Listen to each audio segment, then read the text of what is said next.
بسم الله الرحمن الرحيم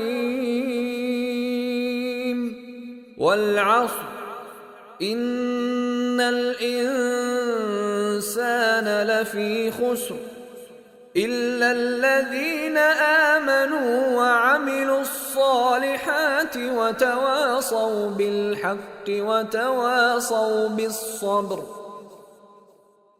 Comment va se construire un impérialisme mécois, comment la Mecque va devenir importante et comment l'importance qu'elle va prendre va changer sa configuration sociale à l'intérieur, va créer des conflits, aller vers l'extérieur et vers l'intérieur. Comment une résolution de ces conflits, qui implique déjà le prophète Mohammed, le Hilf al-Fudul, nous paraît très importante. Et elle est 10 ans, ou 20, entre 15 et 20 ans avant l'islam. Et pourtant, Mohammed y participe et reconnaît plus tard que c'était un événement extrêmement important. On va essayer de vous montrer. Et deuxième étape pour étudier la vie de Mohammed avant l'islam, il y a une période qui est assez vite. En fait, on a trouvé une méthode de connaître un petit peu sa vie quand même, en s'intéressant aux gens qu'il connaissait. Et là, on va faire un peu du travail sur la tradition pour montrer qui il connaît en fait avant l'islam, quels sont les compagnons qui sont déjà auprès de lui 10-15 ans avant. Et vous allez voir que ça permet d'aborder 10 années assez vite dans les biographies. On veut faire une histoire par en bas. Une histoire par en bas, c'est-à-dire que vous connaissez souvent, cette carte elle tourne un peu sur Internet. Vous connaissez souvent les cartes. Les cartes elles donnent une vision un peu symbolique d'un moment. Là on est juste avant l'islam. Et en fait, elle montre surtout les rois, les royaumes, et on ne voit pas les peuples. Même si là, il y a le nom des tribus, on ne sait pas on ne voit pas les dynamiques. Il y a deux choses ici qui sont importantes. On va parler du marxisme et de l'anarchisme. Le marxisme va parler d'étudier les choses dans leur génération. Qu'est-ce qui nous amène à cette situation-là? Il va nous demander d'étudier les choses dans leur contradiction externe, dans leur rapport avec l'extérieur.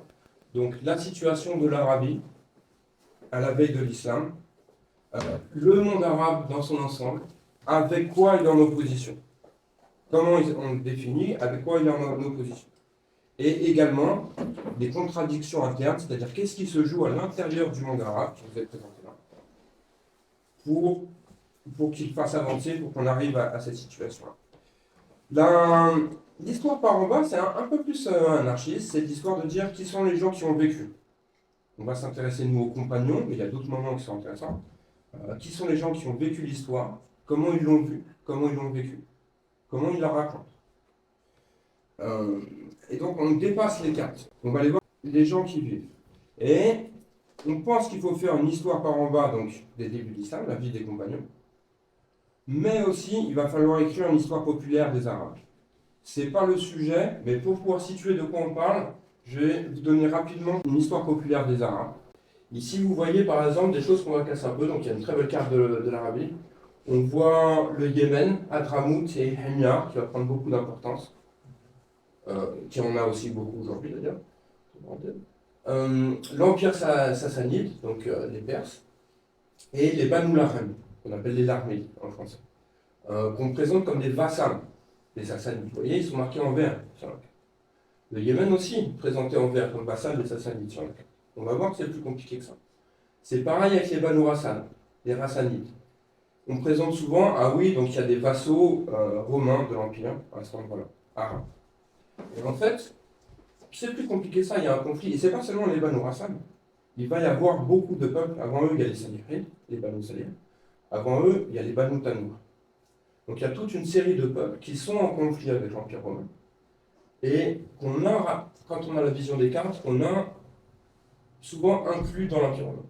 Très très important et toujours sous-estimé. L'Éthiopie, on va le présenter, mais elle va jouer un très grand rôle et pour la formation de l'Arabie et pour l'islam.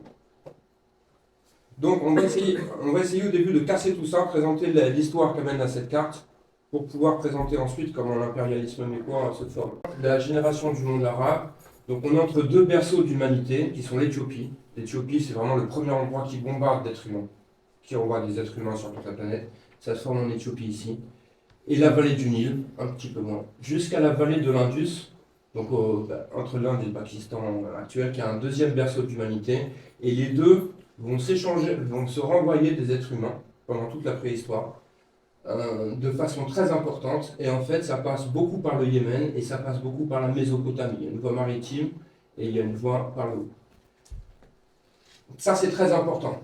On présente souvent la Mésopotamie, mais l'Éthiopie, la vallée de l'Indus, comme deux berceaux très importants de l'humanité, et l'Arabie se trouve au centre. Elle va se trouver aussi au centre. Voilà. Le changement climatique. Avant le moins 6000, l'Arabie est verte. Verte. Il y a des forêts, il y a des arbres, il y a des rivières, c'est magnifique. Et le golfe Persique, et on traverse à pied, il n'y a pas la mer. Il va y avoir un changement climatique assez rapide qui va rendre l'Arabie déserte. Et ça va avoir une très grande importance parce que va se faire une séparation entre les gens qui vivent dans le désert, avec souvent un mode de vie pastoral, et la Mésopotamie, où il est possible d'accumuler des surplus de récoltes et donc vont se former des monarchies.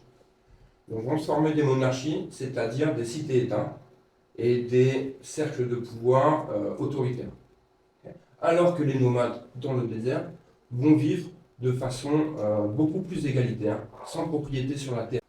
On pense que toute l'histoire, l'opposition entre les Caïn et Abel, entre le nomade et celui qui va fonder les villes, elle commence là-dedans. Ça c'est souvent dit dans le monothéisme chez les chrétiens, on va le rappeler un peu. Et c'est pour ça qu'on va pouvoir s'intéresser à l'anthropologie arabe et bédouine en même temps que le monothéisme. Parce que le monothéisme, en fait, c'est une religion du désert. Même vous allez voir chez les juifs, chez les chrétiens, on est sur les franges du monde arabe, parfois araméen, parfois hébreu, mais on est toujours dans les langues sémites. Pareil en Éthiopie où le christianisme va se développer beaucoup, on est toujours dans les langues sémites aussi. Il y a la culture commune. Donc le changement climatique va jouer un très grand rôle. La désertification de l'Arabie, en séparant les modes de vie, va jouer un grand rôle. Troisièmement, le commerce. Tout le monde le sait, l'Arabie est au centre du commerce. Le commerce va de l'Inde, peut-être plus loin, jusqu'en Irlande, déjà à l'âge de bronze, en bateau. Ici, on est au centre. Il y a du commerce maritime qui va passer le long du Yémen et de la mer Rouge, et qui est difficile. Donc on s'arrête souvent à terre, il y a beaucoup de ports avec des situations mondiales. Et il y a, vous connaissez les routes de la soie, mais il y a aussi les routes dans le désert. Donc, par rapport à un mode de production asiatique typique, où il n'y a pas de propriété sur la terre, il y a une vie communale très importante, mais souvent d'habitude il y a une très grosse réticence au commerce. Dans le monde arabe, c'est un autre changement. On est au centre du commerce, donc il y a moins de réticence au commerce. Donc il y a un mode de vie bédouin qui est encore dans une sorte de communisme primitif. Même si le communisme primitif c'est un peu idéaliste, une projection qu'on fait à l'époque où l'anthropologie pas très forte encore. Mais il y a encore un mode de vie sans propriété sur la terre, avec beaucoup d'échanges tribaux. Les liens sociaux sont très importants. On va beaucoup insister sur les liens sociaux. Ibn Khaldun va être celui qui, de ce monde-là, exprime le mieux tout ça. Nous, on aime bien, moi surtout Samir Amin, comme marxiste pour le monde moderne. On vous donne des références en passant. Il y a beaucoup de choses à faire, on n'aura pas le temps. Donc ça, c'est la génération. On a dit la génération, les contradictions externes. Donc on a parlé, là, des rapports avec l'Empire romain et l'Empire sassanide. On a trouvé quelque chose de très intéressant, juste avant l'islam, au VIe siècle. Les Banu Bakr surtout, et les Banu Bakr avec les autres tribus qui sont autour d'eux, les Banu Tamim, les Banu Tamim, ils sont dans un mode de vie bédouin, mais ils ont beaucoup de conflits, pareil. Ils vont aller voir Himyar, qui est une forme un peu plus royale, c'est pas autant qu'en Mésopotamie, mais quand même pas mal. Ils vont dire, on a besoin de quelqu'un, donnez-nous une famille, donnez-nous un chef, parce qu'on s'en sort pas. Et en fait, ils vont leur proposer les Banu Kinda, une famille issue des Kinda. Et cette famille va jouer un rôle où elle ne sera pas vraiment le roi. Cette famille va jouer un rôle de chef en mode tribal. Si vous avez lu Pierre Castres, vous savez, en fait, elle se met au service des autres. Elle ne prend pas vraiment la direction, elle se met au service, elle échange et elle est au travail pour que les autres puissent fonctionner ensemble. Et on a un contre-exemple de chef, une contre-royauté un petit peu. Comme avec David, d'une certaine manière, d'une autre façon. Et Kinda, du coup, va présenter un ensemble bédouin qui va très très bien fonctionner pour un temps. Qui va très très bien fonctionner au point qu'il va s'entendre avec Ymir, parce qu'au début il fait une alliance avec Ymir en allant des fois, et il va projeter le commerce de Ymir vers les Sassanides, et le fait d'avoir réglé les problèmes sociaux entre eux, trouver un moyen pour que ça marche, va faire qu'ils vont s'étendre de plus en plus vers les Sassanides, au point où ils vont aller jusqu'à s'entendre avec, je ne sais pas comment on dit, le roi des Sassanides, Akaba. Et les deux vont se convertir au mazdakisme, qui est une religion issue du zoroastrisme et du manichéisme, donc tendance un peu chrétienne, très égalitaire. C'est une sorte, les gens disent souvent, c'est une sorte de proto-communisme.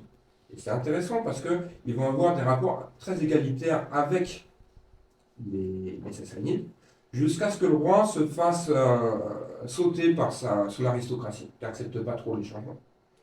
Et ça va provoquer par ricochet la chute de Kinda, et ils vont se venger. Donc en fait, ils vont reprendre jusqu'à Alira, qui est une ville très importante du commerce ici, qui est sur les routes commerciales. Okay. Et les Arabes vont reprendre Alira, des mains des Perses. Et des mains des vassaux arabes là aussi.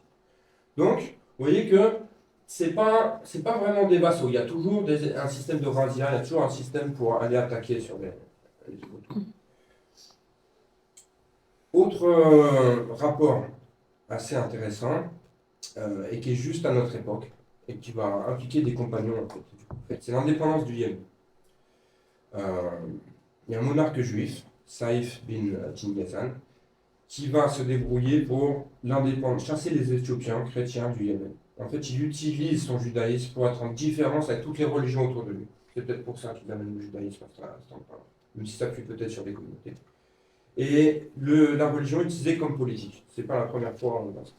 Ça va lui permettre d'établir l'indépendance du Yémen, et il va utiliser un peu les Perses pour l'aider militairement contre Aksum. Et malheureusement pour lui, c'est ce qu'on a vu sur la carte avant, les Perses, les Sassanides, après avoir aidé, vont prendre le contrôle. Et il va dire, nous avons remplacé les maîtres par les maîtres. En utilisant un autre impérialisme pour son indépendance, il s'est retrouvé vassal de quelqu'un d'autre. Donc ça recommence. Ils vont recommencer à se battre pour leur indépendance, et ils vont recevoir une délégation avec le grand-père du prophète, Abd al-Muttalib, et en fait, que je ne dise pas de bêtises, le père de Radija, qui se connaissent à l'époque et qui vont aller le voir. Abd al-Muttalib va rencontrer un très grand guerrier arabe yéménite, Amr ibn Mahdi Yakrib, qui a beaucoup de poèmes sur le contre, et qui participera aux batailles de l'Islam plus tard. Et plus tard, rentrera aussi dans cette dynamique d'indépendance du Yémen, Abu Moussa al-Ash'ari, au nom de l'islam. Quand le Yémen va gagner son indépendance, on sera en 622, donc on est déjà dans l'islam. Et il y aura une réunion des tribus Madraj, c'est un nom d'un ensemble de tribus qui est au Yémen, avec la participation du compagnon en question. Donc l'islam va aussi participer à la libération contre les empires, de l'emprise des empires. Il y a une notion décoloniale à plusieurs endroits. Donc on a vu sur les Banu Larmides, on a vu sur le Yémen rapidement, les Rassanides, qu'on présente souvent comme des vassaux romains. Donc comme une expression de Rome on revient très longtemps en arrière, il y a un moment très intéressant. De moins 50 à 130, il y a beaucoup de révoltes juives. Donc là on est du côté méditerranéen, contre Rome. Il y a beaucoup de révoltes contre Rome.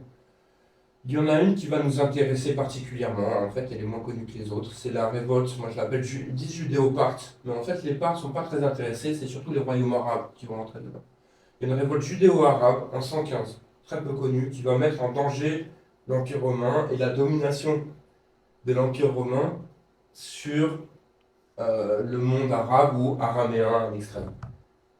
Tu avais une question? Tu as vu la main? Donc, On a un moment très intéressant aussi quand on va faire du discours, quand on va parler avec les autres religions. Pourquoi? Parce qu'ici, on a un moment judéo-arabe, les juifs et les arabes sont dans la même rébellion. Ils sont ensemble. Et en fait, les arabes sont beaucoup chrétiens. Donc on a une révolte judéo-chrétienne contre l'Empire romain, et qui est énorme. Énorme à tel point que, si vous voulez, Trajan, l'empereur, va mourir. Il va être blessé à Charax ici, et il va mourir sur le retour. Donc, ils l'ont poutré. Ils l'ont poutré, l'Empire romain. Faut le dire. Ça va s'envenimer en fait quand les Romains vont tuer le roi d'Osroène, ici, qui est un des premiers convertis au christianisme à l'époque. Et ça va enflammer toute la région. Il va y avoir des révoltes plutôt juives et judéo-chrétiennes ici, qui sont en plus iconoclastes, comme les Vandales. On met à bas les statues du pouvoir romain. On met à bas les structures romaines. C'est du vandalisme. C'est pas encore les Vandales, mais c'est déjà du vandalisme. C'est-à-dire une démarche iconoclaste. Et ça va se continuer en fait tout le temps. On va avoir au maximum le royaume de Palmyre avec Zénobie. Alors là, on n'est pas dans le monothéisme, c'est un royaume païen. Mais c'est un royaume païen, avec Zénobie, une reine, qui va renverser au maximum possible l'Empire romain. Ça, c'est à peu près le maximum de ce que les tribus arabes, en fait, du coin, peuvent prendre. Quand on verra les Nabatéens, quand on verra d'autres tribus, à part l'Anatolie, la Turquie, où c'est rare que les Arabes s'aventurent jusque-là, ça, c'est un peu le maximum nord-ouest de l'étendue des Arabes, qui a été réussi avec le royaume de Palmyre. Et c'est quand on parlera des Banu Tanour, Banu Salir et Banu Hassan, en fait, c'est des tribus qui sont nomades sur tout cet endroit-là. C'est-à-dire que c'est difficile de leur donner un territoire sur une carte, puisque ce sont des nomades. Et en fait, c'est leur nomadisme qui fait aussi qu'ils sont très résistants à l'emprise de l'Empire romain, qui est très logistique, qui construit des routes, des infrastructures. Mais en fait, les nomades débordent dans tous les sens. Quelque chose d'intéressant très rapidement sur le christianisme, il va y avoir, lors de la grande révolte de 115, on est encore avec, il y a des Nazaréens. Mimouni propose une solution un peu géographique en fait aux traditions chrétiennes. Elle est intéressante, même si elle ne suffit pas. Les Nazaréens, pour lui, sont plutôt dans ce coin-là. C'est les premiers chrétiens. Ensuite, les Ébionites vont être plutôt dans la région du christianisme arabe, ici. Et El-Kassaïsme va se former, Al-Hassaï, c'est la force cachée, il va se former comme un mouvement de rébellion dans l'insurrection qu'on a vue juste avant. Et donc, ces traditions primitives, on va dire, du christianisme, elles sont géographiquement sur toute cette zone-là, et c'est sur ces mêmes zones qu'on va voir sortir les Nestoriens, les Jacobites. Et ce qu'on appelle les Malékites, de Malek, le roi, ce seront des chrétiens qui seront plutôt fidèles à Byzance, à Rome. Donc en fait, en connaissant cette résistance arabe, on va mieux comprendre les débats byzantins sur le christianisme, quels sont les types de christianisme, comment il évolue, une fois qu'on comprend que c'est aussi des résistances. Les nomades arabes ici se battent pour avoir leurs propres évêques, pour ne pas accepter les conciles, se battent pour avoir une religion chrétienne autonome en fait dans le désert ici. On a quelqu'un qui est très marrant, et j'arrêterai là-dessus, Jacob de Sarrebourg, qui va fonder des églises rebelles contre Rome, qui va voyager en secret de la Méditerranée jusqu'à Alexandrie, dans tout le monde arabe, pour former des églises rebelles ici. Encore un exemple de religion et politique qui sont mêlés. On imagine très bien le militant qui va former des groupes un peu partout. Donc Simon-Claude Mimoni, comme auteur, très important pour la première période du christianisme. Et pour le christianisme arabe et pour l'histoire des Arabes, il y a Irfan Shahid. Les livres sont disponibles en anglais, malheureusement. On pourra essayer de les traduire, ça m'intéresserait déjà. Sur le site archive.org. Et c'est vraiment c'est un arabe, un chrétien palestinien, qui étudie, qui est professeur aux États-Unis, et qui produit une lecture arabe, et du christianisme, et du monde arabe. Il est très important. Un oublié l'Éthiopie, et c'est pas le sujet du jour, même si on abordera un petit peu plus tard, mais...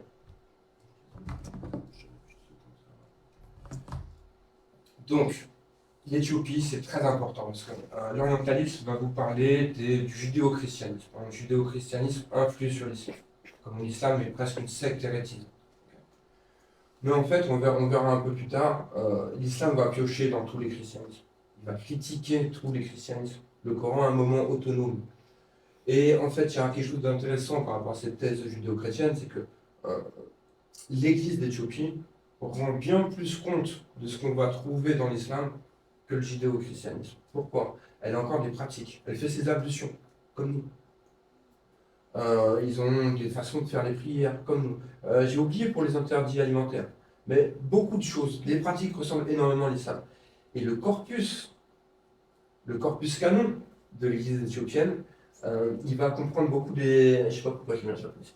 Des textes qu'on dit apocryphes, ils sont dans le canon de l'Église éthiopienne. Des textes qu'on retrouve, dont l'islam parle, dont le Coran parle, cite textuellement. On dit c'est des textes apocryphes, mais ils sont dans le canon de l'Église éthiopienne. Voilà. Donc ça c'est... Et en plus, ils ont une langue sémitique, le guèze, donc on va voir des transferts du guèze vers le... Comment dire? Vers l'islam. En particulier quand il va dire vous êtes comme un peuple à la nuque raide, il va reprendre un terme guèze. Donc l'islam va piocher un peu partout, il n'a pas une seule source. En fait, il parle de tous les christianismes. Et ça, c'est un très très bon exemple.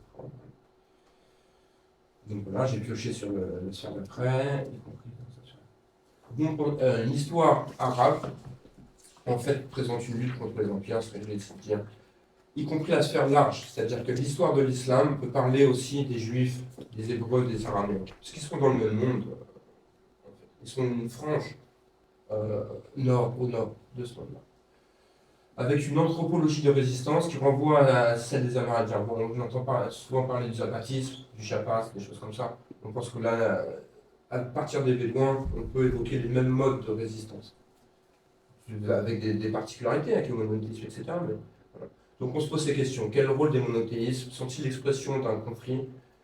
Est-ce qu'ils sont l'expression des peuples nomades, comme c'est souvent dit? Donc notre pari, c'est d'étudier dans la sphère arabe l'éthique bédouine, les monothéismes, comme des expressions d'une lutte profonde entre le monde bédouin et les cités-États, puis les empires alentours. On a parlé de la dynamique externe, quelque chose qui va énormément, là on voit sur la carte les routes de commerce. Le commerce va énormément influer sur les rapports à l'intérieur du monde arabe.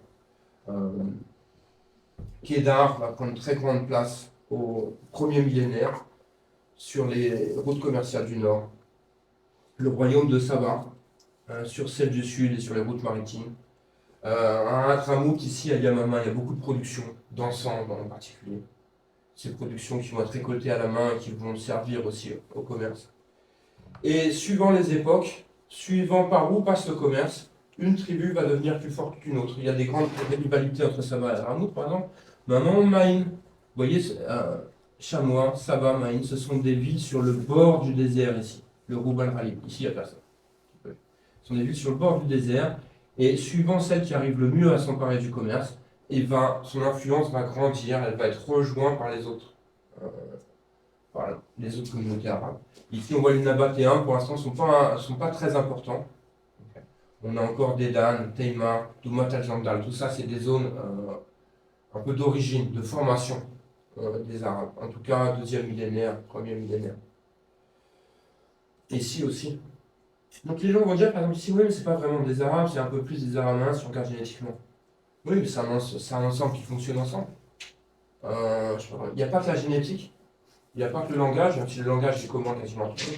Il y a aussi le fait que tout le monde vit ensemble, participe d'une même dynamique et participe des mêmes conflits aussi à l'extérieur.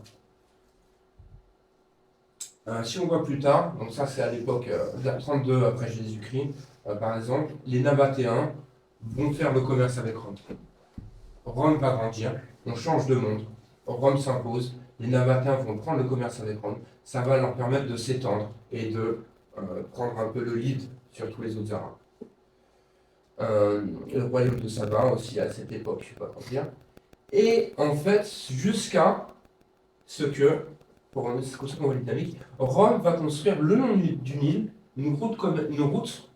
Rome, c'est comme les Américains, c'est la logistique, ils sont très forts. Ils vont construire leur empire avec une logistique très forte qui leur permet d'exister. Ils vont construire une route pour vous donner comment les changements du monde influent sur les changements du monde arabe, qui part d'Alexandrie jusqu'à Bérénice que vous voyez, en fait un autre port aussi un peu plus au nord, je ne sais pas, et en faisant ça, ils vont pouvoir faire passer tout leur commerce par la mer Rouge, qui commence à maîtriser. Et du coup, les Nabatéens vont perdre une partie du commerce. Et qu'est-ce qui va grandir du coup à ce moment-là? C'est Émia et Aksum. À partir du moment où le commerce passe de la terre vers la mer principalement, la configuration du monde arabe change. Émia monte, va même prendre une colonie de l'autre côté. Aksum va commencer à grandir aussi, parce que le commerce passe par là. Ça, juste pour montrer le pouvoir de reconfiguration. Et ça va durer avec les conflits qu'on a dit, l'évolution du commerce, les conflits, jusqu'au VIe siècle. On va se retrouver avec un peu cette image symbolique qu'on connaît plus. À un moment, qu'est-ce qui se passe dans ce monde? Se forme un petit village qui va passer deux petits villages à grande ville qui va tirer l'assaut du monde. Quraysh prend la Mecque et c'est beau, c'est magnifique, c'est dit. Quraysh prend la Mecque et va s'installer. Et Koussaï, qui est un peu le fondateur, donc on ne sait pas si c'est lui qui a fait ou si on le présente sur lui, mais ça ne change pas, va fonder la Mecque, ses institutions, en particulier une assemblée. Il va y avoir une assemblée des notables de différentes tribus, des chefs de toutes les tribus, qui permettra de prendre ensemble des décisions. Et ce qui va se passer, c'est que le commerce mécois va s'étendre beaucoup. En particulier avec les apports d'une deuxième personne, Hachim. Donc Hachim qui sera un ancêtre du prophète. Et Hachim ibn al-Manaf, donc on est à la fin du 5e siècle, début du 6e, va consolider la position des marchands mécois. Il va profiter en fait de l'affaiblissement du royaume d'Imia et ils vont commencer, c'est leur tour. Voilà. Le commerce commence à passer par eux. Ils vont lancer des bateaux aussi sur la mer. Et ils sont malins, ils en veulent. Le truc, c'est que ce succès, il va commencer à organiser le regroupement du capital en organisant excusez-moi, en organisant des expéditions groupées. C'est-à-dire que les marchands vont pouvoir associer leur argent pour fonder des caravanes. Et ça, c'est un changement économique important. Dans le fait où on commence à avoir, on n'a pas de capitalisme, on ne parlera jamais de capitalisme ici, on commence à avoir la formation de capital. Et ça va transformer la société. Deuxième chose très importante qui va changer la société, c'est les hilf. On dit que c'est la Chine qui met en place le hilf, c'est une façon de faire un accord commercial. Soit un accord commercial avec un marchand extérieur pour sécuriser un endroit, pour aller faire du commerce avec l'extérieur, soit entre deux marchands mécois pour s'allier et être plus forts. Donc ça va leur permettre de faire des traités pour assurer la sécurité des caravanes et aussi pour permettre aux tribus qui font des traités avec la Mecque de pouvoir sortir en production locale. La production locale va pouvoir être traitée par le commerce mécois. Ils seront payés en échange. Et c'est une dynamique très efficace. Le Hilf va commencer à reformer des rapports sociaux, au point que il y a une tribu, j'ai oublié son nom, je ne l'ai pas mis, qui va être formée, une nouvelle tribu qui va être formée par Hilf. On fait une alliance entre nous, ça forme une nouvelle tribu. On sort du mode bédouin pour rentrer dans des accords commerciaux. Donc Hachim va organiser ce commerce d'abord vers la Syrie, il va trouver un accord avec Rome, et les marchés de Gaza et Bosra, dont les céréales vont alimenter la Mecque. Donc ils vont trouver à manger et pouvoir grandir. La production des vêtements va débuter une concurrence avec les autres producteurs, les cités autour. Hachim est censé avoir établi un accord avec Rome pour établir des liens commerciaux et faire tomber les taxes. Patricia Crone, très intéressant, je vous donne une référence, qui pensait que la Mecque n'existait pas, qui a fait vraiment de l'hypercriticisme. Vers la fin, elle est revenue là-dessus. Et elle a publié un article sur le commerce mécois qui s'appelle Quraysh and the Roman Army, Making Sense of the Meccan Leather Trade. Elle a dit, ok, si la Mecque existe à ce point-là, il faut trouver son existence quelque part. Donc elle est revenue sur cette thèse hypercritique et elle a dit, en fait, l'armée romaine à ce moment-là a besoin énormément de peau dans sa guerre avec les Sassanides, de travail de cuir. Et ça, on ne trouve pas d'où ça vient, ça peut très bien venir de la Mecque et du monde arabe. C'est intéressant comme honnêteté ce retournement, c'est-à-dire qu'on peut avoir beaucoup de réticences sur Krohn, mais quelqu'un qui est capable de revenir sur son travail pour dire ok, je me suis trompé, je vais dans une autre direction, c'est intéressant. Tac, tac, tac. Donc les Hilf vont faire des grandes alliances avec Kinda, qu'on a vu tout à l'heure, avec les Banu Tamim. Et les frères de Hachim vont ouvrir de nouvelles voies vers l'Irak, vers l'Abyssinie, et Abd al-Muttalib avec le Yémen. Abd al-Muttalib, c'est le grand-père du prophète Mohammed. Et là, on commence à avoir un lien commercial avec le Yémen. On a vu tout à l'heure un lien politique avec le Yémen. On va avoir un lien commercial avec le Yémen. Le Hilf redéfinit les rapports sociaux vers l'extérieur, mais aussi à l'intérieur de la société mécoise. Il permet à des marchands de poids équivalents de construire des alliances, on l'a vu. Et ça va provoquer beaucoup de changements dans le rôle extérieur et dans la structure sociale. Je vous donne des sources pour ça. Il y en a beaucoup d'autres. C'est pas un des meilleurs, c'est celle que j'ai utilisée. Mahmoud Ibrahim, Mercant Capital en Islam, une université aux États-Unis, au Texas, je crois. Et qui a écrit ce livre, et aussi des articles très intéressants pour voir étudier l'économie. Qu'est-ce qui se passe dans l'économie avant et pendant l'islam. Il est très très important parce qu'il a fait quasiment tout le travail. Wolf, The Social Organization of Mecca, The Origin of Islam. Donc il y a des gens, des chercheurs qui commencent à voir le lien entre l'islam et l'organisation sociale à la Mecque. Il y a quelqu'un, Ahmed Daniel Arif, je l'ai prévenu un peu tard, mais j'ai discuté un peu avec lui, qui a traduit un peu tous ses travaux et synthétisé sur le site ouma.com. Il a fait aussi un livre, ici, Histoire économique du monde islamique, qui résume tous ses travaux en français. Donc lui, il a fait un travail assez important pour nous, en français, à avoir accès. Amidoula aussi avait fait un travail sur le livre auparavant. Et Montgomery Watt, j'aime bien parce qu'il va aborder tous les sujets, parce qu'il est assez honnête. Il est plutôt libéral, même très libéral. Mais il fait une étude en profondeur de l'islam. Je trouve que ses travaux sont traduits parfois en français. Valent le coup comme inspiration. Toujours à se réapproprier. Quand je vous donne des bouquins, c'est pas pour vous dire qu'il faut les. Ce sont des outils utiles. Mahmoud Ibrahim, c'est un outil utile pour connaître l'économie du monde arabe. Autant que Irfan Shahid pour connaître la vie des Arabes. Et le problème, c'est que tout ça, voilà, avec le succès, avec les Hilf, avec l'extension du commerce, il y a un enrichissement qui se fait à la Mecque, et cet enrichissement, il se fait de façon un peu... il fait des alliances, mais il se fait de façon catastrophique. Ça a provoqué des conflits internes. Vous vous souvenez, on étudie quelque chose par son origine, on l'a fait, par ses rapports avec l'extérieur, on l'a fait, et là on va voir des contradictions internes de la société mécoise. Il y a un premier conflit d'héritage, quand il y a deux jeunes qui en veulent, Hachim et Abd Shams, qui vont renouveler la société, mais qui vont se faire priver de toutes les institutions par héritage. Donc ils vont rentrer en conflit.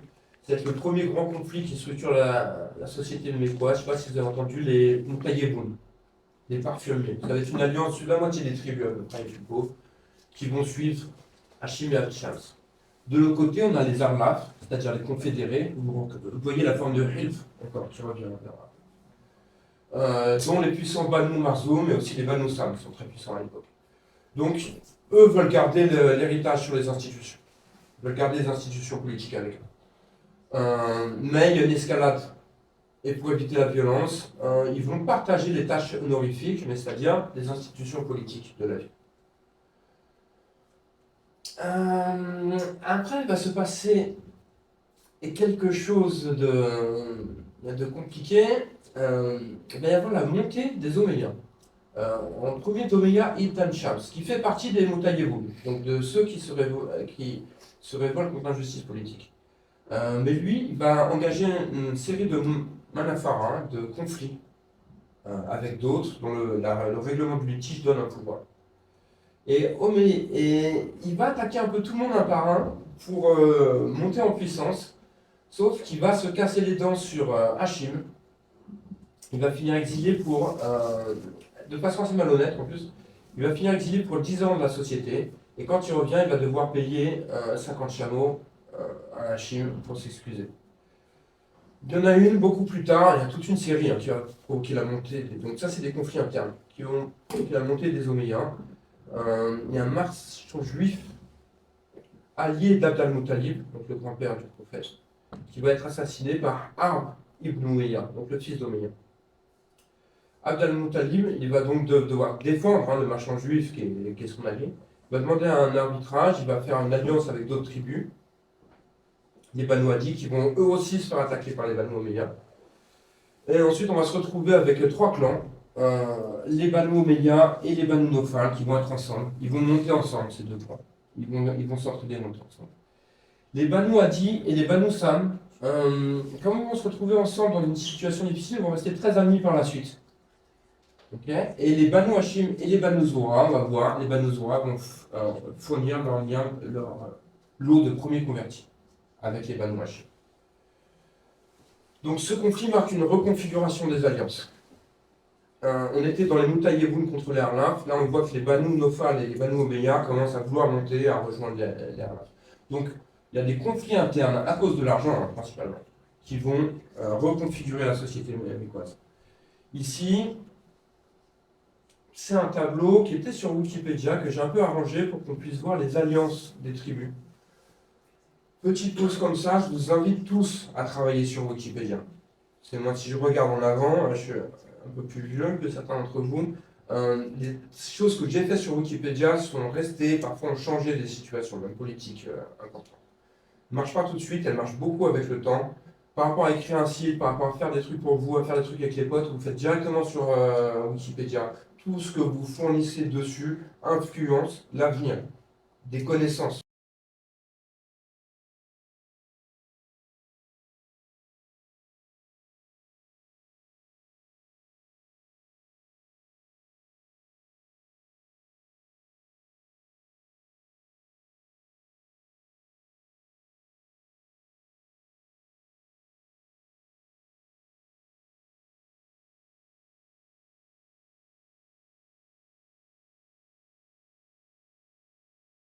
On a dit la division sociale, donc le Hilf va transformer la société. Ça va détruire les liens de parenté. Et les liens de parenté vont être très importants dans le Coran qui va les défendre. Et en fait, ils vont être remplacés par des liens économiques. Mais ils seront toujours racontés sous la fiction de la parence. On va leur dire. Et donc là, j'ai pu le voir, on peut voir un peu un tableau qui est sur la page de Quraysh qui permet de voir quelles sont les tribus dans les Arnaf, le Saïd, quelles sont les tribus qui sont parties des Arnaf, donc on a dit ses alliés, et puis les membres du. Le problème, c'est que sont dans les montagnes que ça qui se retrouvent dans le Sadoul ensuite. Et on peut voir tous les personnages. Sauf qu'en bas de l'échelle sociale, se trouvent des Mawali et des esclaves. On peut en tirer des choses. Là, souvent, c'est un ancien esclave, c'est quelqu'un d'endetté. Et pour sortir de son statut de Moulin, il doit faire gagner de l'argent à son maître. Donc il y a un mec qui travaille pour lui. Et il perd sa liberté des fois parce qu'il n'a plus d'argent. Des fois il vient de toutes les tribus qui sont alentours, donc des oasis qui sont alentours. À cause de l'expansion du commerce mecquois, ils n'ont plus d'argent, ils doivent venir travailler à la Mecque. Donc on a une espèce d'exode rural, comme on a observé en France, la formation du capital. Il va y avoir aussi des esclaves et leurs descendants d'esclaves sont privés de liberté.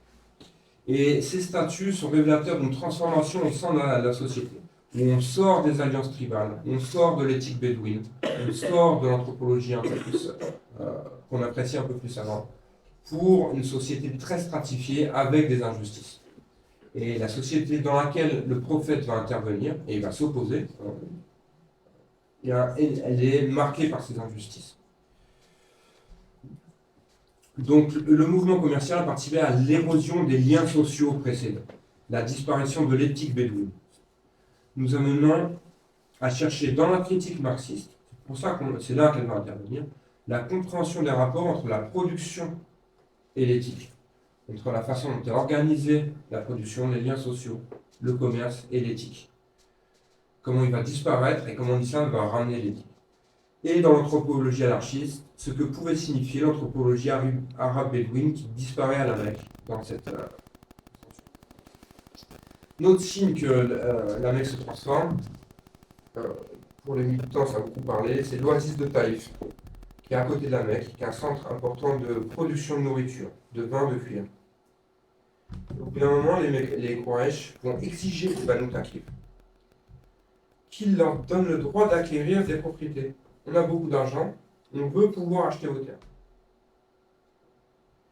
Et donc, en fait, notre argent, on veut l'investir, on veut qu'il nous rapporte quelque chose. En plus, un oasis, la vie est calme, agréable dans l'oasis de Taïf. Et ils veulent pas. Ils veulent pas vendre leurs moyens de vivre. Ils veulent pas vendre leur oasis au Quraysh. Donc, ils résistent un peu. Ils résistent pas longtemps parce qu'en fait, il y a une menace militaire un peu sous-jacente. Et puis, politiquement, ils leur disent, bon, bah écoutez, vous pouvez plus venir prier au Haram al-Mek tant qu'on n'a pas réglé ce problème. Finalement, ils cèdent et les Quraysh vont pouvoir investir leur argent dans l'oasis de Taïf. Et acheter des terres, faire travailler des gens, ce qui va provoquer encore plus ce désordre de rural. Donc, au 7e siècle, parce que tous les marchands mécois importants des investissements dans la ville. Et cet impérialisme va se faire aussi avec des guerres. Vous connaissez l'année d'éléphant, la guerre de Himyar. Himyar a du mal. Himyar, c'était l'ancienne puissance économique, on l'avait vu avec Babykron. Ils ont du mal avec la montée de la Mecque, donc ils vont construire une église pour concurrencer la Kaaba. Et puis après, ça ne suffit pas, ils vont lancer une armée. Les Quraysh vont gagner. La Mecque va commencer à rivaliser avec Al-Hira, qui est une cité commerçante en Irak, qui est sous domination sassanide, même si elle va passer à un moment avec Kinda, et qui fait aussi, elle exploite, elle rend possible, celle qui fait l'exploitation du commerce yéménite avec la domination des Sassanides. Et là, les Mécois vont rentrer en conflit avec elle, et ce qui va provoquer des guerres de Fijar. Les guerres de Fijar sont importantes parce que là, il y a beaucoup de compagnons dont le prophète qui participent. Ces guerres ont lieu au marché de Oukaz, c'est un souk annuel où les gens viennent vendre leurs biens et faire des alliances commerciales. Et les Mécois vont attaquer la caravane du roi Larmid par un proxy. Et derrière, Harb ibn Ubayya intervient pour les Coran et l'ensemble des Quraysh vont participer à une guerre qui va durer 3 ans. Je ne sais pas si c'est 3 ans complets, si c'est 3 fois une journée sur 3 ans. C'est difficile d'avoir l'histoire exacte de ça, mais on est intéressé par la truc.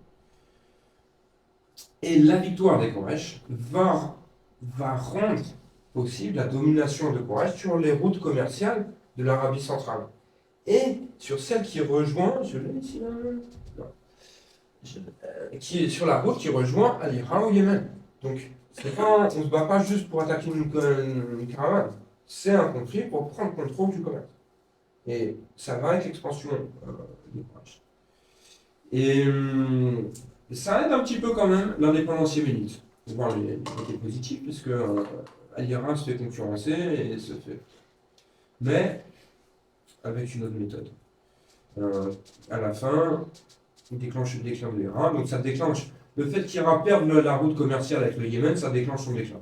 On l'a vu, hein, le commerce fait la grandeur des villes dans cette partie du monde. Et la perte de son pouvoir politique sur l'Arabie, qui avait déjà été très mis à mal par Kinda qu'on avait fait.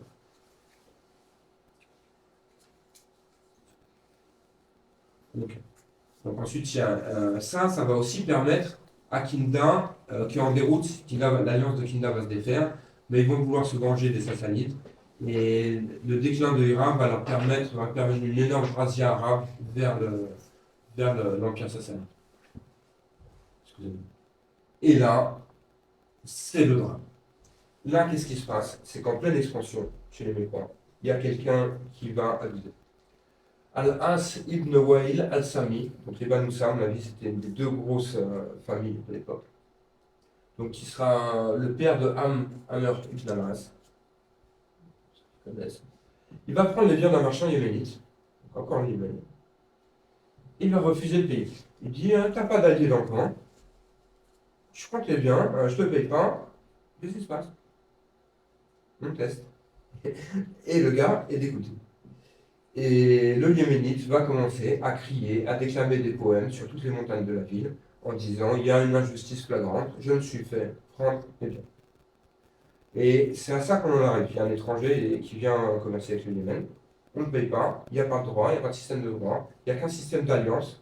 Le système d'alliance n'a pas le droit à intégrer. Je te vole, il ne se passe rien. Donc il hurle de partout, à l'injustice, n'importe. Et du coup, qu'est-ce qui se passe? Les anciens Moutaïeboun, donc l'alliance par le bas, dans la société mécoise, vont décider qu'il faut l'aider. Il y a un article, j'ai fait l'article Wikipédia dessus, vous pouvez aller le voir, il est un peu complet pour raconter les enjeux. Mais ils vont dire, c'est pas possible. C'est un, parce que c'est injuste. Deux, parce que si les marchands yéménites ne peuvent plus venir, on n'a pas d'argent pour financer les caravanes, on va plus pouvoir commercer. Et donc là, ils vont dire, on va en faire une alliance. Et comme un peu dans tous les événements sociaux, hein, ça commence par, on se met ensemble, on se rassemble, et on va avec le marchand yéménite chez le voleur, et on lui demande de rendre les biens. Et cette alliance, ça fonctionne, il force la personne à payer.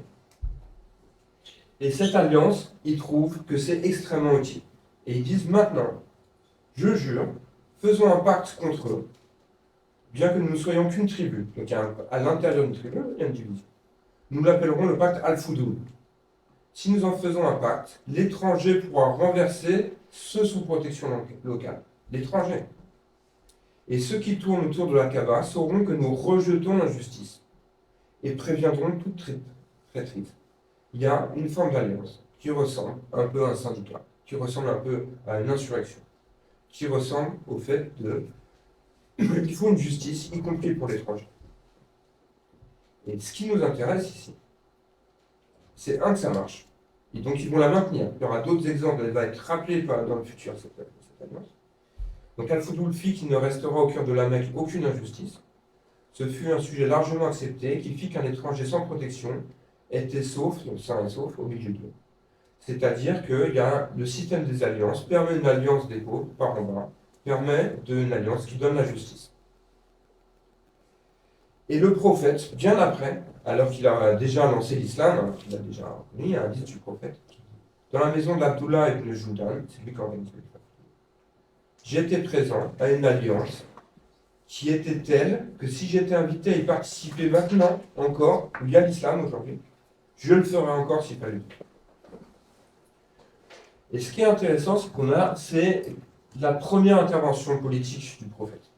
On a une deuxième, religieuse, politique, où il va rassembler toutes les tribus ensemble. Mais celle-là, elle est conflictuelle. Il va faire les deux, rassembler toutes les tribus à la Kaaba, avec la pierre noire.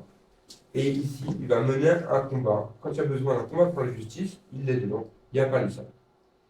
Il ne connaît pas l'islam, il n'y a pas la révélation. Il l'a fait parce que c'est les autres qui l'ont. Et ça, nous, on a pensé, je ne sais pas, on pourrait faire un petit tour de réaction peut-être. Ouais, peut-être. Et qu'est-ce que je veux dire? Ça, pour nous, quand on a découvert ça, c'était ouf. Parce qu'on n'est pas encore dans l'islam. Et on a une notion de justice, de défense de l'étranger, mis en place par le prophète. Ouais, c'est un épisode qui est connu quand même, en tout cas pour les personnes qui étudient un peu leur religion.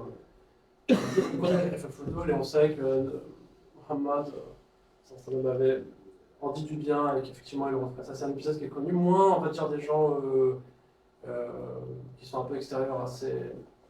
Et en disant que la chose importante peut-être à retenir, c'est que c'est pas une anecdote en fait. C'est pas juste quelque chose comme ça. Ça participe, comme l'a montré à mon avis Antoine, d'une histoire longue et qui correspond vraiment à une anthropologie arabe ici.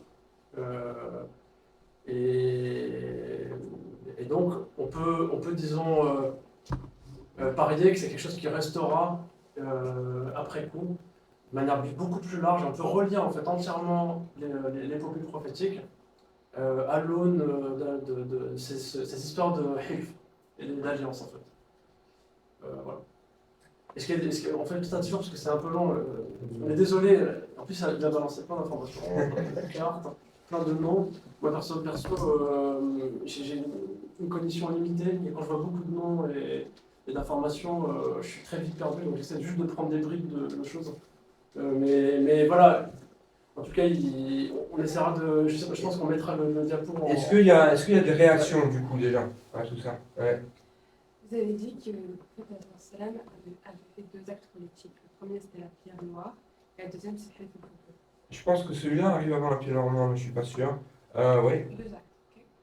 En latin, le politique, ça veut dire ce qui est relié aux affaires publiques, au gouvernement de l'État et aux affaires de la cité.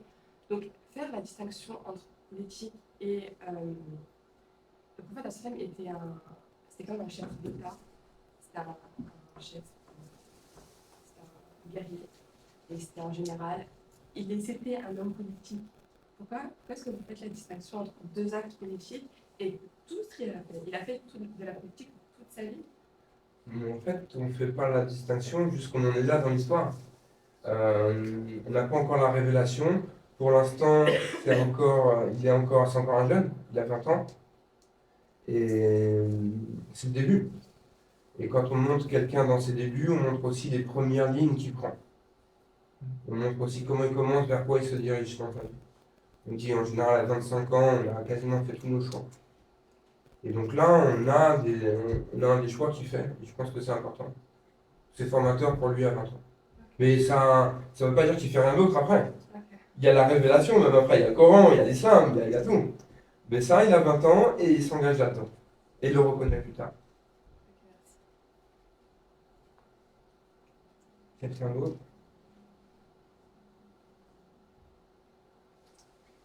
Ouais. Oui, moi juste, je rebondis sur les PowerPoint ou diapos. Ça serait cool que ce soit disponible après parce que je ne suis pas sûr d'avoir tout retenu. Ouais, on va les envoyer. Est-ce qu'il y avait des choses, on va vous envoyer tout. Est-ce qu'il y a des choses qui étaient compliquées ou est-ce qu'il y a des choses qui étaient... Ouais. J'ai bien envie de potentiellement comprendre. Premièrement, merci pour la présentation, c'était extrêmement intéressant. J'ai bien aimé en fait l'approche géographique et qui justifie un peu justement les différences de sociétés désertiques justement, nomades et leur mode de fonctionnement qui étaient peut-être un peu moins matérialistes que les sociétés peut-être un peu plus agricoles qui ont permis justement l'accumulation des capitaux. Est-ce que c'est précisément du coup Qusay et ensuite Hicham, les ascendants du prophète sallam, qui ont entre autres permis cette sédentarisation justement de la société mécoise et par la suite cette forme peut-être d'accumulation du capital à travers un commerce et justement par ailleurs ensuite cette société un peu pyramidale à la Mecque avec les notables qui exerçaient ce pouvoir et finalement cet épisode de Hilf al-Fudul, ou est-ce qu'il y a aussi d'autres peut-être causes qui peuvent expliquer justement finalement un peu la création de cette société qui était de plus en plus capitaliste justement au temps de l'arrivée du prophète sallam. J'ai juste envie de, je me permets de synthétiser et de la présentation quoi. Je pense que ce qui compte beaucoup, c'est qu'en fait, il commence à y avoir de la piraterie dans la mer Rouge et eux commencent eux-mêmes à faire du commerce. Et que du coup, Iliar, qui marchait sur la voie maritime, perd de l'influence. Et du coup, c'est à quelqu'un d'autre de le prendre. Et eux, ils sont dynamiques. Koussa et Hachim, ils ont leur dynamique interne, propre. Et ils ont déjà conquis la Mecque. C'est la tribu des Corail, je sais pas. Et du coup, leur dynamique propre va faire que ça marche et que c'est eux qui prennent le relais. Et je pense que c'est le fait qu'ils arrivent à saisir le relais, à faire des choses très positives, que l'argent fonctionnant par lui-même va transformer la société aussi. Donc c'est notamment avec le Hilaf, le truc, le voyage commercial de l'été et de l'hiver qui va justement du Yémen jusqu'au Chem, les Rassanides là. Et c'est avec le Hilaf notamment qu'ils ont pu faire ça en prenant le relais de Himyar, c'est ça? Ouais, c'est-à-dire que Himyar baisse, eux ils ont des bateaux. Et comme le trafic maritime baisse, ça repasse par la terre. Ça repasse par la terre, ça repasse par là. C'est clair. Et donc, le fait de faire des alliances avec tous les autres, de réussir ces alliances, très clair, fait qu'ils vont réussir à prendre la main du commerce et ça va être leur tour de prendre la domination de l'État. Merci, super. Juste un truc que j'ai oublié, mais c'est simpliste, hein. Il y a plein d'autres facteurs. J'imagine. Sur la remarque de Mohammed, chef, guerre, quasiment roi, je pense, dans certaines exceptions. Quoi. En fait, on peut mettre quand même de gros... À mon avis, il faut rester prudent sur ces manières d'aborder le prophète en tant que chef. Je renvoie à l'anthropologie, là, chez Pierre Clastre, dans la société contre l'État. les premières lignes, quand je regarde la manière dont, entre guillemets, on désigne les chefs dans ces travaux d'anthropologie, c'est vraiment surprenant. En fait, on retrouve énormément de ce que j'ai appris de la Sierra, en fait, prophétique. C'est-à-dire qu'un chef prédicateur qui est pas un chef au sens vertical. En fait, il est dépouillé par les gens qui sont autour. Et on connaît beaucoup en fait, on connaît beaucoup de récits là-dessus. Des gens qui sont indigents, qui disent au prophète j'ai rien. Et en fait, c'est surprenant. Et donc, en fait, il faut faire attention aux anachronismes. En fait, on a tendance à projeter sur cette société-là des conceptions qui nous viennent, en fait, des monarchies, qui nous viennent en fait, du monde moderne. Et le chef arabe, attention. J'ai par exemple la famille, moi, en Libye. Quand vous parlez avec des anciens, ils vous disent, le roi, il était parmi tout le monde. En fait, on ne le reconnaissait pas. Et en fait, ça a duré très longtemps, cette histoire-là. En fait, la manière dont, entre guillemets, les dignitaires dans les tribus étaient, entre guillemets, des chefs, il faut voir. Nous, on a l'habitude du N+1, N+2, etc. Les Arabes, c'est quelque chose qu'ils ne connaissent pas, ça. Et de manière très longue, en fait. Les gens sont des hommes libres, des femmes libres. Et il n'y a pas ces histoires de chefs au sens où on l'entend dans les acceptions modernes. Donc, disons que c'est un effet de prudence. Moi, c'est, disons, une proposition. C'est compliqué, ça peut être un débat. En tout cas, on y reviendra. Il y aura, dans la suite du cycle, il y aura toute la partie sur Médine, notamment. Et là, c'est très clair. D'accord. Pour ceux qui ne pourront pas venir, on parlera en longueur sur la manière dont en fait Médine se constitue en tant qu'expérience politique. Elle est de manière provocatrice pour teaser. Je peux parler de commune de Médine. D'accord. Pour ceux qui ont la culture. Mais on en reparlera donc après. C'est bon? Ouais. Donc pour faire la transition avec Zach vite fait. Donc il y a toute une suite. Je ne vais pas avoir le temps de la faire. On va s'arrêter ici. Donc après, il y a toute une réflexion sur ces. On va vous l'envoyer. Je vous la résume en 2 minutes. Je ne vais pas vous la détailler, mais comme elle est écrite, on vous l'envoie. Sur qui est Mohammed. Comment. Et pour le connaître ses proches. Donc, on a étudié qui est sa famille, son grand-père, Abd al-Muttalib, qui a beaucoup de connexions avec le Yémen, c'est très important. La façon dont il était orphelin, il a été élevé beaucoup par des nourrices, et toutes ces nourrices, parfois esclaves, il les a ensuite ramenés avec lui, ils sont rentrés dans l'islam. Donc il fait venir les gens qui sont autour de lui, les gens qui sont occupés de lui, il va les faire venir avec lui dans l'islam. Y compris les beaux, les très beaux. Il va être élevé par ses oncles ont beaucoup d'importance sur lui. Ils vont quasiment tous rentrer dans l'islam, sauf un qui meurt, et Abu Talib qui prend la tête. Et on ne sait pas ce qu'il pense, on rentre dans l'islam, mais en fait, tu peux pas. Parce que s'il le fait, la tribu entière se fait virer avec lui, il garde une présence. Sinon, tout le monde rentre, ses oncles, ses tantes, qui l'ont élu. Et c'est eux qui vont le former, qui vont l'emmener à la guerre du Fijar, qui vont le faire découvrir le souk d'Oukaz, il va voir des prêches chrétiens, qui vont l'emmener dans les caravanes au Yémen, au nord aussi. C'est son oncle Azoubaïr qui lance le Halif al-Foudoul, qui l'emmène dedans. C'est lui qui a l'origine du truc, c'est Al-Zubayr qui participe à la reconstruction de la Kaaba, dans laquelle Mohamed va justement jouer le rôle de la pierre noire. Et l'orphelin va rendre ce qu'il a reçu quand Abu Talib a 2 enfants, Ali et Jafar, qui n'ont pas l'argent, il n'a pas de quoi les élever. Il va prendre Ali et l'élever. Hamza, son autre oncle, va s'occuper de Jafar. Et eux aussi vont rentrer dans l'islam. Les gens, il a reçu, il redonne, et il emmène tout le monde avec lui après. La famille de Radija, très importante, dont son père connaissait Abd al-Muttalib, l'information à vérifier, mais elle a l'air d'être cohérente avec le reste. Tac. Qu'est-ce qu'il faut retenir? Il y a un truc à retenir ici. Le frère de Radija, son père meurt. Elle a plusieurs mariages. Donc elle divorce ou les maris meurent, elle reçoit un peu de pécule, pas forcément beaucoup, les gens sont divisés sur Radija qui est riche ou pas. En tout cas, elle hérite de ses maris et de son père, et tout le monde meurt dans la guerre du Fijar dans sa famille. Il reste son frère. Fils de son frère, qui est aussi un fils d'une tante de Muhammad, Safia bint Abd al-Muttalib. Encore les oncles et les tantes. C'est Zubayr ibn al-Awwam. Zubayr ibn al-Awwam, c'est un grand compagnon, et le père d'un des grands compagnons. Il est de la famille immédiatement. Ils vivent ensemble. Tout le monde est mort dans sa famille. Ils vivent ensemble dans le bâtiment. Radija Muhammad, Safia, donc la tante, avec les enfants, dont Zubayr. Et Hakib ibn Hizam et Zainab bint Awam, c'est deux personnes de sa famille qui vont un peu les aider, un peu être contre eux, mais c'est un ensemble. Il y a beaucoup d'esclaves, je n'ai pas le temps de détailler, mais ce serait écrit. Il y a beaucoup d'esclaves ou de Mawali qui vont le rejoindre et qu'il connaît déjà, en particulier Ammar ibn Yassir, Suhaib ibn Sinan al-Rumi. Tout cela, Muhammad les connaît avant l'islam, font partie de son entourage. Et il va les libérer. Ils vont rentrer dans l'islam, il va les libérer de leur situation d'esclave. Et tous ses amis sont comme ça un peu sur le bas. Quelqu'un, je vous invite à lire Hind bin Taouf. On ne connaît pas trop qui c'est, mais en fait, il y a toute une diaspora yéménite qu'ils ont peut-être connue par la Khalifa al-Foujoud, par le commerce, et dont Hind fait partie. Et tous ses enfants vont épouser aussi. Ils vont être très proches des Banu al-Muttalib. Il y a beaucoup de mariages. Et tout le monde, quasiment, va rejoindre l'islam. Et donc, on a une diaspora yéménite en exil à la Mecque, et qui fait partie de l'ensemble. On a toute une famille encore, tout un groupe qu'il connaît, qui rejoint dès le début de l'islam. Pareil, la famille de Jash ibn Riyab. Lui, c'est un commerçant un peu plus riche. D'ailleurs, ils vont se marier avec des Banu Umayya. Mais tous ses enfants aussi, il est marié avec Umayma bint Abd al-Muttalib, une autre tante du prophète. Et toute la famille va encore rejoindre l'islam.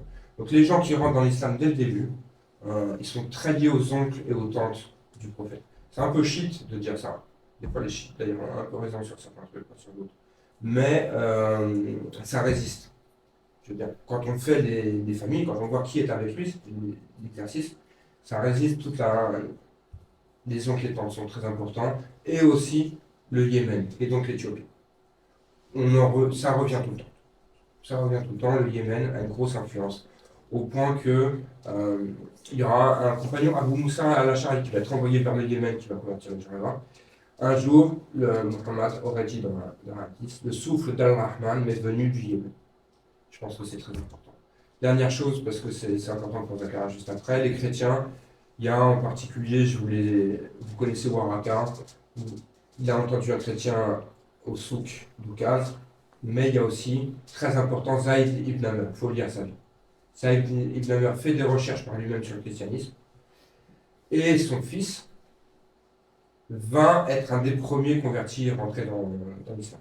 Donc il y a des gens qui recherchent le monothéisme, on appelle les Hanafiens, mais qui expliquent en fait, il n'y a pas besoin d'aller chercher des sectes judéo-chrétiennes de partout, il y a des chrétiens autour du prophète. Et ils vont rentrer pour la plupart dans ce sens. Excusez-moi, c'était long, mais vous voyez, j'avais prévu. À un moment, vous avez évoqué, avec l'expansion mécoise, de la déstructuration des liens familiaux, des liens sociaux, familiaux, etc. Et moi, ma question, c'est qu'est-ce qui permet d'avancer une telle remarque et tout? Qu'est-ce qui permet d'avancer parce que quand on lit la Sierra et tout, on a quand même l'impression d'être dans un univers où le lien familial et social est quand même toujours très structurant. Par exemple, le prophète, quand il a subi les persécutions, il y a sa famille qui, même en dépit même sans être musulmane, par exemple, l'a suivi, par exemple, dans le blocus, etc. Il était protégé par son oncle Abu Talib jusqu'à sa mort sans qu'il se convertisse.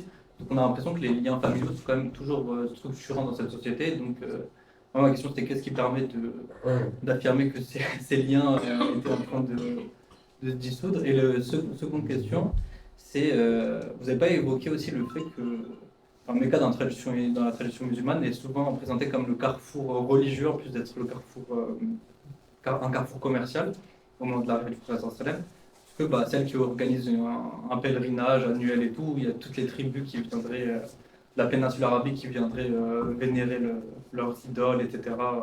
lors de ce pèlerinage et tout. Et donc, la question c'était ce pèlerinage-là, cette hégémonie religieuse, est-ce que c'est quelque chose qui date depuis très longtemps et tout, qui date depuis très longtemps ou qui est venu après l'expansion économique et commerciale? Ok. Alors les deux questions, une par une. Oui, on est dans la société arabe, on est dans la société bédouine. Les liens familiaux sont essentiels. Ils structurent la société. Et c'est des liens d'entraide, justement, on en parle. Et le Coran demande de les préserver, ces liens. Familiaux et d'entraide. Mais on voit que rentre un autre type de lien, le hilf. la Mecque va avoir une tendance disruptive, dans le sens où le rite permet même de fonder des nouvelles tribus. On peut avoir une tribu, une famille qui est fondée sur des accords commerciaux. Et ces liens vont fonctionner et vont déséquilibrer la société. Parce qu'en fait, si tu veux, les liens continuent familiaux doivent être importants, mais c'est pas eux qui structurent la vie politique, c'est pas eux qui structurent l'organisation du travail, c'est pas eux qui structurent les choses. Ça, c'est le rite qui prend en charge. Et du coup, la tradition va raconter en fait qu'il y a beaucoup de gens très pauvres autour du prophète, des esclaves, tout ça. Donc, ils existent dans cette société. C'est pas une société égalitaire bédouine comme vous pouvez parler. Et ensuite, on sait que le prophète va s'opposer avec eux et qu'eux vont être très très violents. Ils vont être très violents, en particulier contre les anciens esclaves. Bilal, Amr ibn Yassir, sa mère, tous les anciens esclaves qui participent à c'est eux qui prennent l'essentiel des persécutions. Pas des persécutions morales, mais dans leur chair. Et donc, la tradition le raconte aussi. Tu vois, on n'est pas on interprète, et les faits sont là, si tu veux. Pour la deuxième question, c'était oui, alors ça fait partie des institutions de Quraysh que j'ai pas développées. Est-ce que c'était avant Quraysh? Sûrement. Est-ce que ça joue un rôle important dans l'Arabie avant? Oui et non, on n'a pas assez d'infos pour savoir. Est-ce que ça revient à Abraham avant et à Ismaël? Nous, c'est ce qu'on croit. Ok. Mais ça joue un rôle important, oui. Mais au début, le rôle du prophète, ça va être de s'affirmer contre les idoles.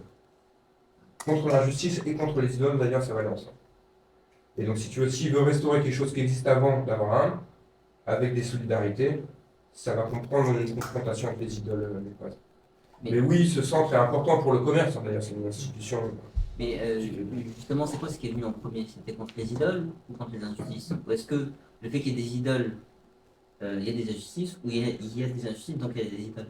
Parce qu'en fait, j'ai l'impression, parce que je rebondis sur la réflexion de la sœur qui a parlé du prophète sallallahu alayhi wa sallam comme étant un chef, comme voilà, et donc on disait que c'était peut-être anachronique, etc. Mais de parler de Médine comme étant l'une des premières communes, en fait, j'ai l'impression que c'est une vision très. En fait, on refuse de voir avec les lunettes de la modernité certaines choses, de dire oui, en fait, on ne peut pas parler du prophète comme étant un chef, mais on peut parler de la société mécoise ou bien de la société de Médine comme étant, en fait, un truc qui ressemble en fait à la commune. Ou bien vous avez parlé d'un concept, je ne sais plus quel, et vous avez dit, j'ai l'impression que c'est le premier syndicat.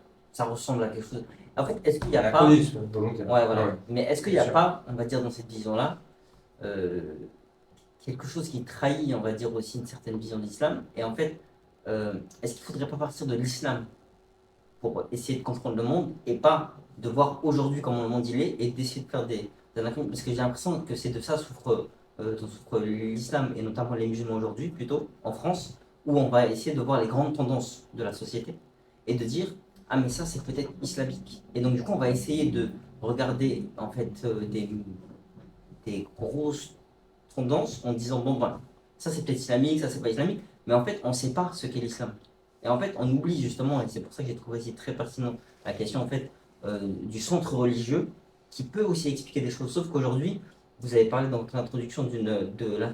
Alors, je voulais peut-être de la métaphysique, parce que ça serait pas, ça irait pas contre une historicisation du récit, qui serait, je sais pas, d'après moi, plus pertinente pour analyser.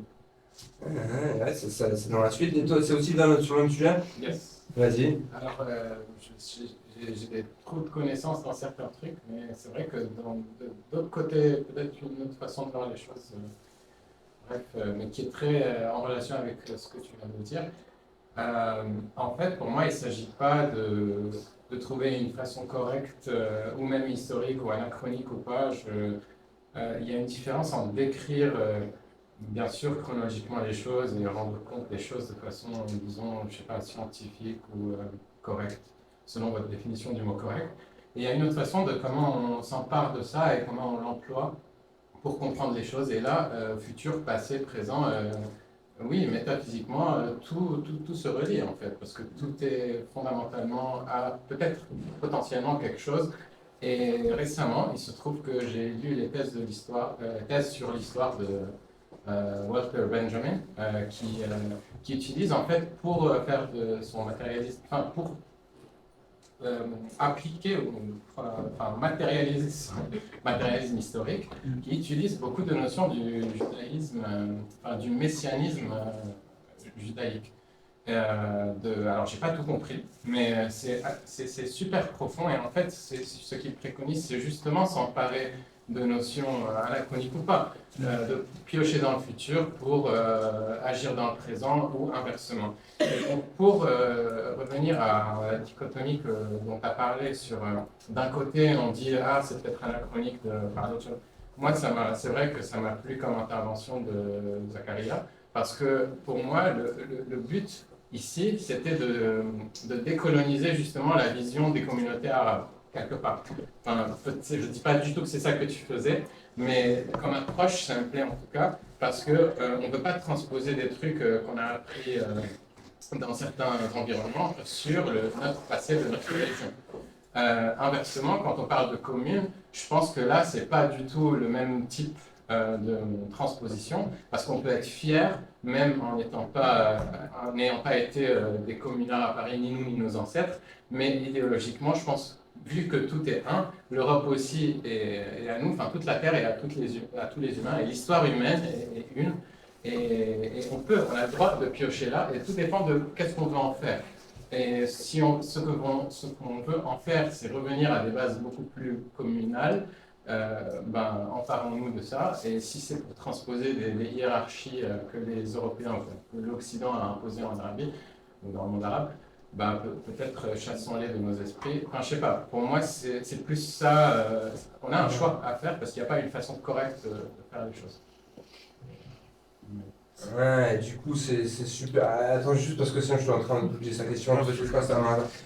Alors, je peux pas te répondre à tout, mais parce qu'il faut passer la main à Zach et tout ça. Mais deux, je peux pas vous le laisser sur votre fin comme ça, sur un temps non plus. Donc, je vais essayer de faire très court, mais tu vises très précisément à notre démarche. C'est-à-dire que tu as compris ce qu'on a dit. Et ça veut dire que les oppositions que tu donnes, elles sont réelles. Et c'est pour ça, en fait, les méthodes qu'on a présentées au début, on se donne des méthodes sérieuses d'analyse. Là, on a fait des trolls. Zach a fait un troll sur la commune, moi j'en ai fait un sur le syndicat. Okay, pour faire des liens, pour dire, en fait, ce troll-là, il a deux raisons d'être. Il a une raison d'être, c'est de dire aux gens, regardez, il y a un processus social que vous voyez pas. Vous parlez de l'islam, soit en étant musulman, soit en étant orientaliste, mais vous voyez pas ce qui se passe de sérieux au sein de la structure sociale de la société. Et donc nous, on vous troll, mais on sait qu'il faut en parler sérieusement. Et par exemple, je veux dire, cet exemple-là, on prend, il y a une injustice, on se regroupe, on va chercher ce qui a été volé, on le ramène. La guerre de sécession aux États-Unis va commencer des fois comme ça, où il y a un noir qui a été pris, on n'est pas d'accord, on se regroupe, on va le chercher, on le ramène libre. Tu vois, c'est une pattern qui en fait se retrouve très souvent dans l'histoire. C'est un début d'organisation sociale sur la justice. Ça ne veut pas dire que c'est un syndicat, une structure syndicale, c'est machin, c'est merguez, tu vois. Mais ça veut dire, à un moment, on se regroupe, on va chercher ce qui a été volé, on va chercher la personne qui a été kidnappée. Et ça, c'est profond. C'est-à-dire qu'il s'est passé quelque chose réel. Ils n'ont pas fait un poème sur l'injustice. Ils sont allés chercher les biens. Et à partir d'être allés chercher les biens, ils ont fait un poème. Et le prophète reconnaît que c'est ça qu'il fallait faire. Après la révélation, à la fin de sa vie. Tu vois ce que je veux dire? Donc, et oui, pour toutes vos questions, j'ai pas tout en tête, mais il faut répondre court. C'est la démarche d'un collectif, c'est d'aborder ces sujets-là de façon sérieuse, tu vois, et de les dégommer, c'est-à-dire que tu as raison, il ne faut pas laisser les orientalistes en parler avec les termes modernes à eux et leurs concepts, ce à quoi on va s'opposer, en utilisant leurs outils, quand il faut le faire. Et en même temps, il ne faut quand même pas garder, à mon sens, il faut dépoussiérer un peu. Les termes anciens, souvent, ils sont utilisés de façon anachronique. Tu vois, le même reproche que tu me fais sur dire, je dis un syndicat aux accords de la commune, mais c'est anachronique, mais c'est aussi nos termes modernes qu'on a pour parler de cette réalité-là. Et en fait, garder des termes anciens ou arabisants qui ont leur connotation, qui ont pris 1400 ans de connotation, tu vois, qu'on réutilise comme ça peut aussi être une façon de cacher la réalité de l'islam. Mais après, nous, on a lu un peu ce que vous produisez quand même. En fait, il y a des choses, on a envie de vous pousser un peu plus loin, mais on retombe un peu sur la même façon. La méthode que vous dites métaphysique ou la méthode traditionnelle, en fait, si on parle du même objet, on va tous avec sérieux pour l'étudier. On risque de remonter la même chose. J'ai pas l'impression qu'on diffère énormément de ce que vous trouvez plus loin sur certains aspects. C'est pas toujours le même vocabulaire. Mais sur la forme, la dynamique, je suis pas sûr qu'on diffère beaucoup. Dans les objectifs qu'on a ici et maintenant, je suis pas sûr qu'on diffère beaucoup. Tu vois? Il y a une question sur les moyens. Mais nous, ce qu'on veut, c'est on veut ouvrir d'autres moyens pour d'autres gens. C'est-à-dire qu'il y a une partie des militants qui sont habitués aux idées politiques et qui sont croyants. On veut leur donner les moyens. Il y a des gens qui ont des idées politiques très marquées à gauche, qui sont croyants, on veut leur donner les moyens de rester les deux. Tu vois ce que je veux dire? L'islam est large. On peut avoir plein d'approches. Elles seront à discuter, elles seront à débattre, elles seront parfois conflictuelles, tu vois, mais il faut étendre le champ de l'islam. Si nous, on n'utilise pas ces objets-là, on ne renforce pas l'islam, on lui coupe une partie des gens. Il va y avoir une désislamisation comme une déchristianisation avec les. Nous, on veut occuper une aile gauche. On veut occuper une aile gauche, la défendre, faire front. Ça ne veut pas dire faire front contre l'islam. Ça veut dire faire front avec les musulmans aujourd'hui contre la l'immigration, pour la Palestine, pour les choses comme ça. Mais être une des frontières, comme il y a un front unifié en Palestine, je pense qu'il faut y avoir un front unifié en France. Et je pense qu'il y a un des murs qui n'est pas gardé, qu'il faut garder. Pour dire la même chose d'une autre façon.